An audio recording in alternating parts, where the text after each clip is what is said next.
마가복음 12장 38절에서 40절. 예수께서 가르치실 때에 이르시되 긴 옷을 입고 다니는 것과 시장에서 문안받는 것과 회당의 높은 자리와 잔치의 윗자리를 원하는 서기관들을 삼가하라. 그들은 과부의 가산을 삼키며 외식으로 길게 기도하는 자니 그 받는 판결이 더욱 중하니라 하시니라. 제가 잠시 기도하고 시작하도록 하겠습니다.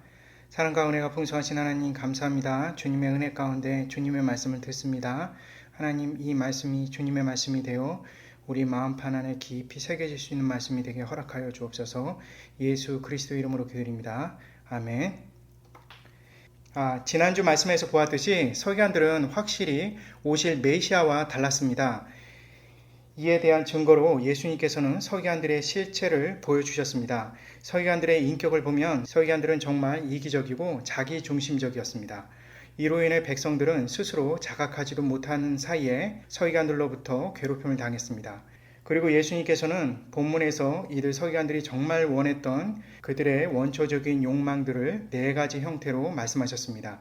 첫째로 서기관들은 긴 옷을 입고 다니기를 원했으며, 둘째로 서기관들은 시장에서 문안받기를 원했고, 셋째로 서기관들은 회당에서 상석에 앉기를 원했습니다. 그리고 마지막으로 서기관들은 잔치에서 윗자리에 앉기를 원했습니다.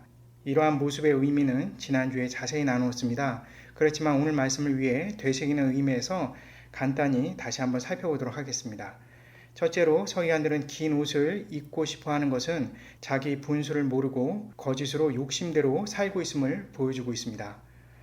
서기관들은 자신들에게 걸맞지도 않은 옷을 입었지만 그러한 자신들의 모습에 심취되어 살아가고 있었습니다. 예수님께서는 서기관들이 대제사장의 옷을 숨기듯 긴 옷을 입고 다니는 모습을 통해 가짜 인생을 살고 있음을 지적하셨습니다. 이러한 모습은 이스라엘 전통에서는 절대 있을 수 없는 일입니다. 대제사장의 의복은 하나님을 섬기기 위한 옷인데 그것을 서기관들이 자신을 자랑하기 위해 일상복으로 입는 것입니다. 우리도 평소에 보면 자신의 능력과 소신에 맞지 않는 일을 탐하거나 자기에게 버거운 자리에 앉아 있는 것을 볼 때가 있습니다. 물론 자기의 능력에 맞지 않아도 주님께서 주신 소명에 따라 소신껏 그 일을 감당하는 경우도 있습니다. 그럴 경우 하나님께서 반드시 그에게 능력도 주실 것입니다. 그러나 단순히 자신의 욕심 때문에 억지로 자리를 차지하는 경우도 있습니다. 그럴 때는 하나님의 뜻하심이 아니기에 자신의 욕심이 앞설 수밖에 없습니다. 결국 자신의 겉모습으로 인해 주변은 항상 피해 있는 사람들과 원망이 가득할 것입니다. 우리가 그리스도인이라면 자신에게 허락된 상황과 자신의 한계를 이해하며 모든 결과를 주님께 감사함으로 살아가는 것입니다. 둘째로 서기관들이 시장에서 문안받는 것을 좋아하는 것은 책임지지 않으면서 좋은 평가를 얻으려는 자들의 전형적인 모습입니다. 여기서 말씀에서 시장이라는 곳은 많은 사람들이 왕래하는 곳을 뜻합니다. 서기관들은 사람들이 많은 곳에서 많은 사람들로부터 존중과 찬사를 받고 싶어 합니다. 원래 이스라엘은 이렇게 많은 사람들이 왕래하는 곳에서 찬사와 존경을 받는 사람들은 그 마을의 장로들과 위정자들이었습니다. 왜냐하면 그들은 백성들을 책임지는 위치에 있었기 때문에 그렇습니다. 그래서 마을의 장로들은 백성들의 존경의 표시인 문안을 받는 일에 대하여 감사하면서도 한편으로는 책임져야 하는 위치에 있었기에 무겁게 느껴질 수밖에 없었습니다. 당시 히브리 문화에서 위정자들이나 장로들은 하나님의 대리자로서 백성들을 자신의 생명처럼 지켜야 하는 사명을 갖고 있었습니다. 그래서 백성들의 문안 인사는 한편으로 부담 그 자체였습니다. 따라서 본문에서 서기관들이 문안받는 것을 원한다는 것은 백성들에 대한 책임의식이 전혀 없음을 의미하는 것입니다.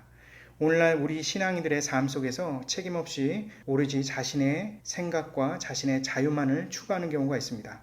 그러나 그것은 진정한 자유가 아닙니다. 주님께서 주신 죄로부터의 자유는 그리스도인으로 살아가는 기쁨이면서 동시에 믿음으로 소명을 지켜나가는 한 인격의 책임 있는 모습으로 살아가는 것을 의미합니다.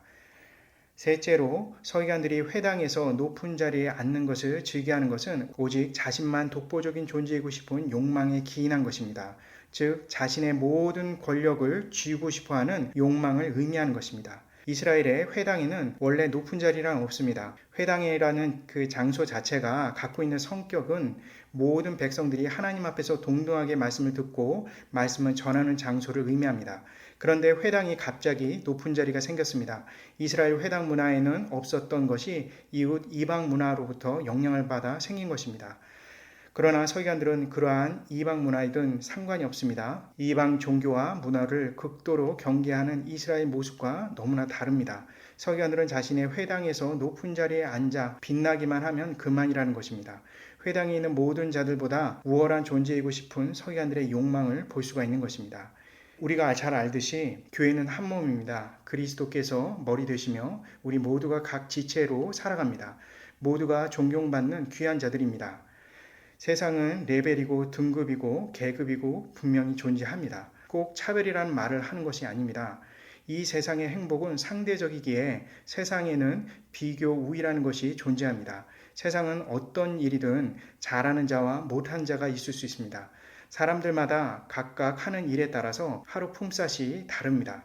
선호하는 분야에 따라서 미래에 대한 만족도가 달라집니다. 그러나 교회는 다릅니다. 각자 모두가 소중합니다. 사회에서 무엇을 했든 지위 고하를 막론하고 그것이 교회에 영향을 주지 않습니다. 누구든지 교회를 섬기는 데 있어서 하찮은 일은 없습니다. 교회 안에서 개인은 모두 소중하고 존중받아야만 합니다.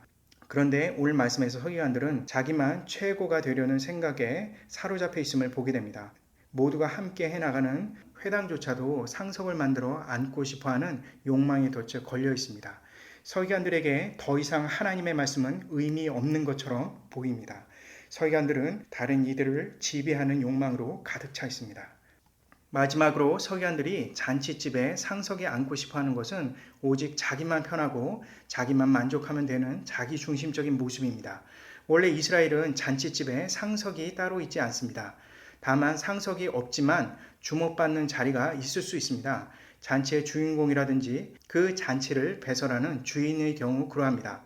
그러나 주인의 주변만 더 편하거나 주인과 함께하는 자들만 음식 종류가 더 많거나 주인과 함께 있는 사람들에게만 더 풍성한 것이 아닙니다. 잔치에 참여한 모든 사람들이 동일하게 모두 풍성하게 그 음식을 먹을 수가 있습니다. 더 먹고 싶은 자들은 더 먹고 그렇지 않는 자들은 자기 양껏 먹을 뿐인 것입니다. 그러나 당시 이방 문화는 달랐습니다. 귀족들은 상석을 차지했습니다. 그리고 넓은 자리를 차지했으며 더 고급진, 더 다양한, 더 풍성한 음식을 먹었습니다. 이러한 이방의 풍습의 잔치에 상석을 서기관들은 원했습니다. 오직 자신만 편하고 자신만 좋으면 되는 것입니다. 다른 이들을 돌보거나 다른 이들을 배려하는 것은 서기관들에게 찾아볼 수가 없습니다. 오늘날 신앙인으로 살아가면서 교회에서 자신의 편의만 생각하고 자기 중심적으로 말하는 경우가 있습니다. 내가 힘들면 남도 힘들 텐데 그것을 모릅니다. 오직 자기에게만 힘든 것이 되어 불평을 하게 되고 남의 힘든 것에 대해서는 무관심합니다. 교회가 한 몸이니 지체인이 하는 말이 무색합니다. 그러고도 교회에 잘 다니며 예수님을 믿는다는 말이 자연스럽게 나오는 것이 참 신기합니다. 자신만을 위해 살아가는 것이 마치 서기관과 다른 것이 없다는 것을 보여주는 것입니다. 이처럼 예수님께서 지적하신 서기관들은 4가지 욕망을 따라 살아갑니다. 이러한 자들의 모습은 오실 메시아 즉 예수님과 다릅니다. 메시아 되신 예수님께서는 자신을 온전히 버려 자신의 생명을 바쳐 나와 우리의 대속주가 되어 주셨습니다. 그리고 부활하셔서 지금도 나와 우리의 진정한 친구이십니다. 그리고 영원한 나의 주님, 우리 주님이시며 세상에 단 하나밖에 없는 영원한 우리의 구세주 되십니다. 이것이 지난주 말씀의 핵심입니다. 이러한 핵심과 함께 우리가 중요하게 생각할 부분이 있습니다. 예수님께서 말씀하신 서기관들이 추구하는 이 4가지 욕망은 모두 하나같이 이방 문화, 즉 그리스 로마 문화에 의해서 영향을 받았다는 점입니다. 그리스 로마 문화는 당대의 최고 문화이고 모두가 선망하며 따르는 문화입니다. 그러나 그러한 문화는 성경에 맞지 않습니다. 오히려 성경에 위배되는 문화입니다. 오늘 말씀은 이러한 성경에도 맞지 않은 이 문화에 심취된 이 성경을 가르치는 서기관들이 과연 어떠한 방법으로 이러한 귀족 문화를 영위했을까입니다.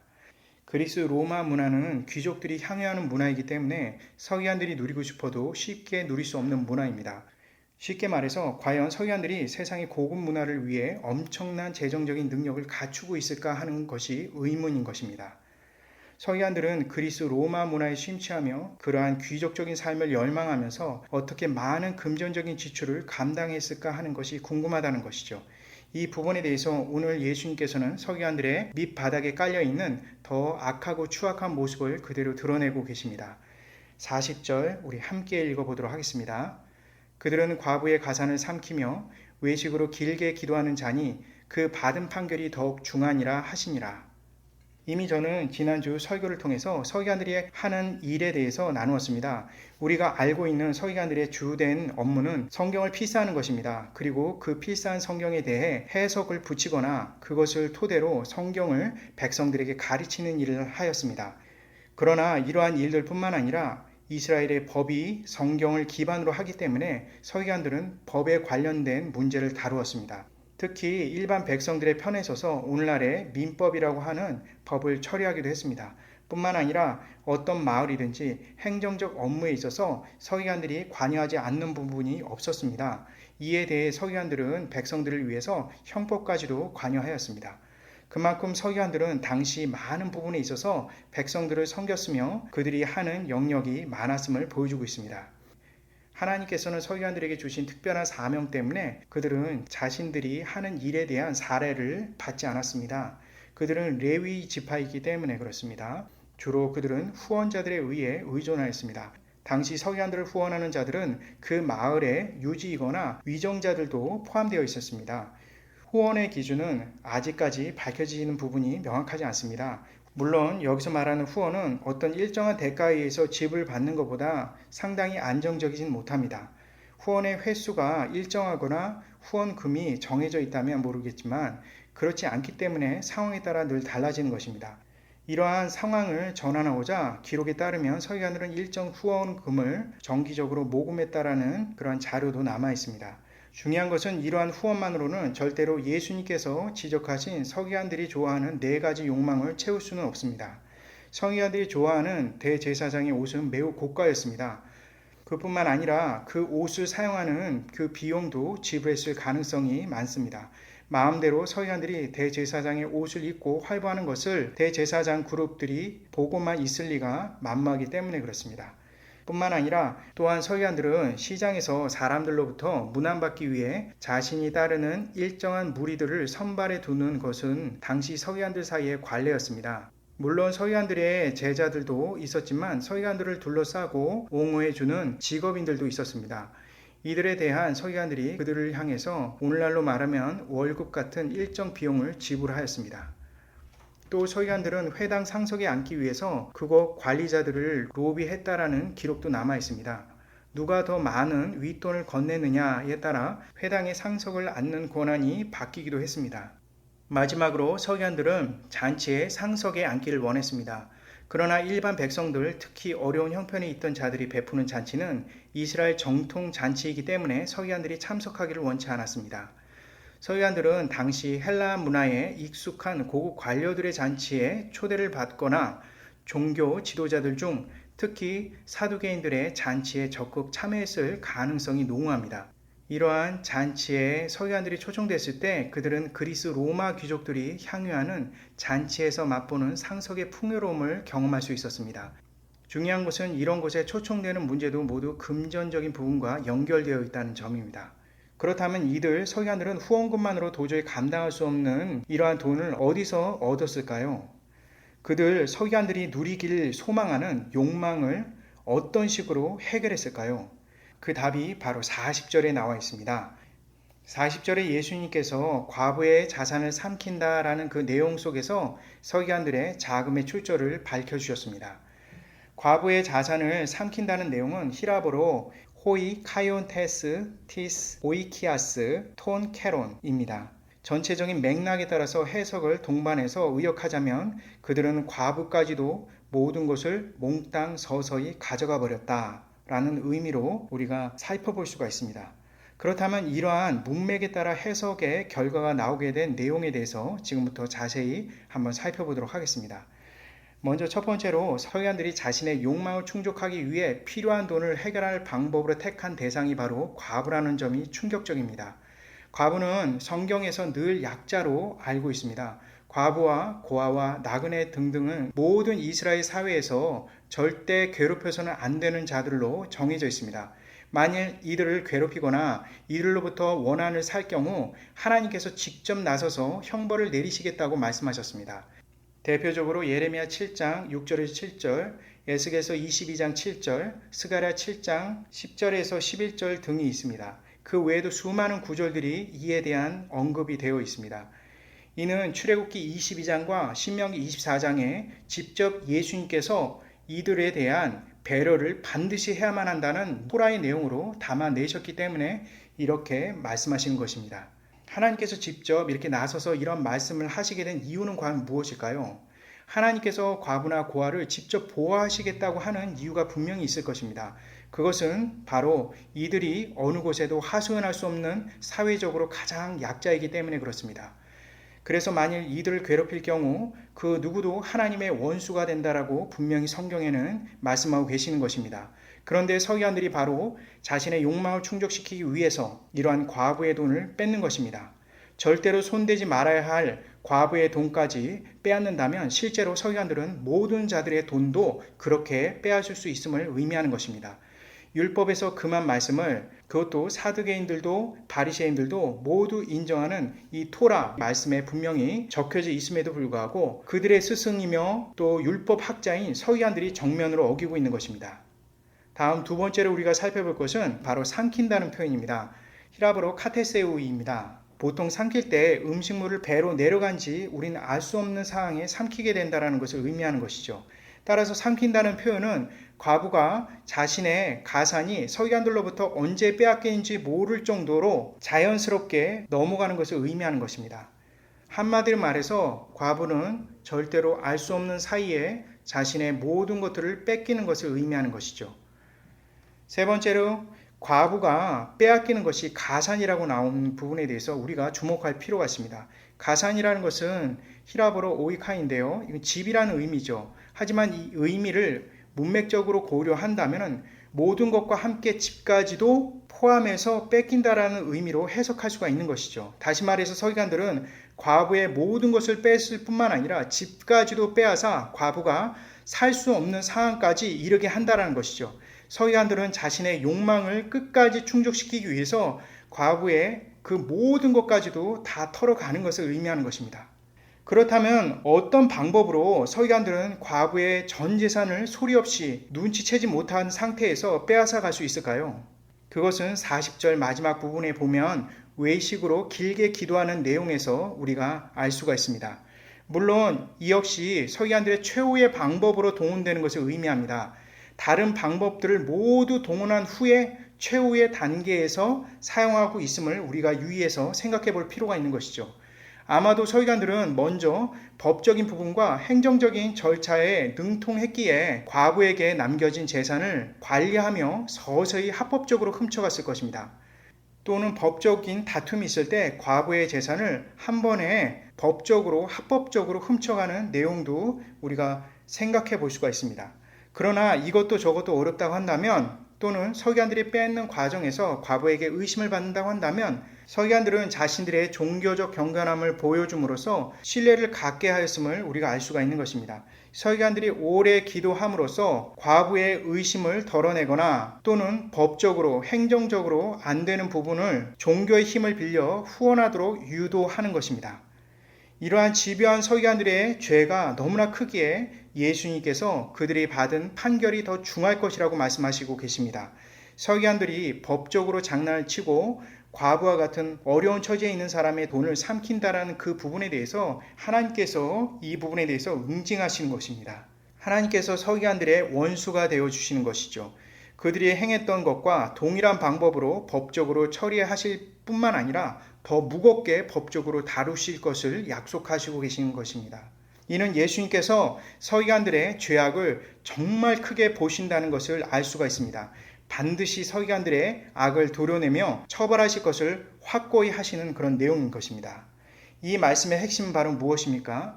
오늘 말씀의 핵심은 바로 서기관들의 욕망을 위해 어떤 방법으로 사는지를 보여주고 있는 것입니다. 그들은 겉과 속이 다른 서기관들의 이중적인 그러한 모습들을 말씀은 우리에게 보여주고 있는 것입니다.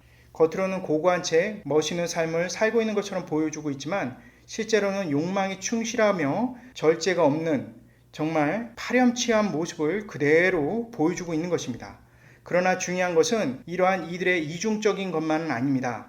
바로 서기관들은 절대로 건드려서는 안 될 이 과부마저도 자신들의 욕망을 위해서 그들의 재산을 철저히 완전히 삼킨다는 것입니다. 서기관들의 이런 악한 모습은 가늠할 수 없을 정도로 깊습니다. 이 사실이 시사해 주는 것은 무엇입니까? 바로 서기관들은 절대로 하나님을 믿지 않는다는 것입니다. 하나님을 믿었다면 서기관들은 과부의 가산을 삼킬 수가 없을 뿐만 아니라 삼키는 과정 속에서도 성령의 탄식함으로 인해서 서기관들은 미처 괴로워했을 것입니다. 그러나 그 모든 것을 눈 하나 깜빡하지도 않고 그대로 행할 수 있는 모습은 이미 서기관들에게 있어서 하나님은 자신의 이용 가치를 위한 도구일 뿐인 것입니다. 그 증거가 바로 서기관들이 남을 위해 빼앗고 훔치고 사기치는 방법 중에 하나가 바로 길게 기도하는 그런 행동이 우리에게 증명을 해주고 있는 것입니다. 기도는 하나님과 인간과의 관계를 증명해주는 가장 중요한 신앙의 양식입니다. 하나님을 믿는 자들은 반드시 기도하게 되어 있습니다. 이는 기도를 통해서 하나님과 관계가 유지되기 때문에 그렇습니다.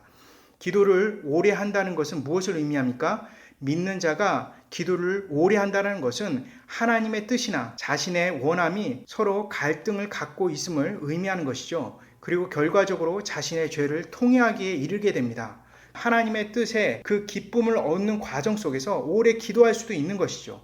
이것도 저것도 아니라고 한다면 기도 속에 하나님의 아름다움과 감사와 은혜 속에 오랫동안 잠겨 있는 것을 의미합니다. 하지만 중요한 것은 이러한 모든 기도의 가장 끝은 결국 모든 기도의 내용이 바로 하나님 편에 서게 된다는 것입니다. 그런데 서기관들은 오래 기도하고도 오래 기도했음에도 불구하고 과부마저도 사기칠 수 있는 것이라고 한다면 서기관들은 이미 애당초 하나님과 관계가 없음을 의미하는 것입니다.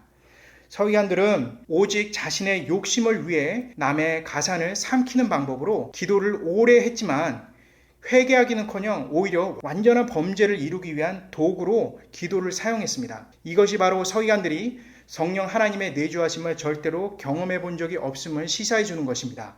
믿는 자들의 기도는 때로는 처음에는 형식적일 수 있지만 오래 기도하면 할수록 기도를 통해 자신을 바라보며 통회하는 눈물이 나오게 되는 것입니다. 이는 기도가 길어질수록 더욱 확실하며 오직 믿는 자만이 오랜 기도를 통해 얻게 되는 결과인 것입니다. 말씀을 마치려고 합니다. 신앙인들이 과연 어디까지 죄를 지을 수 있을까요?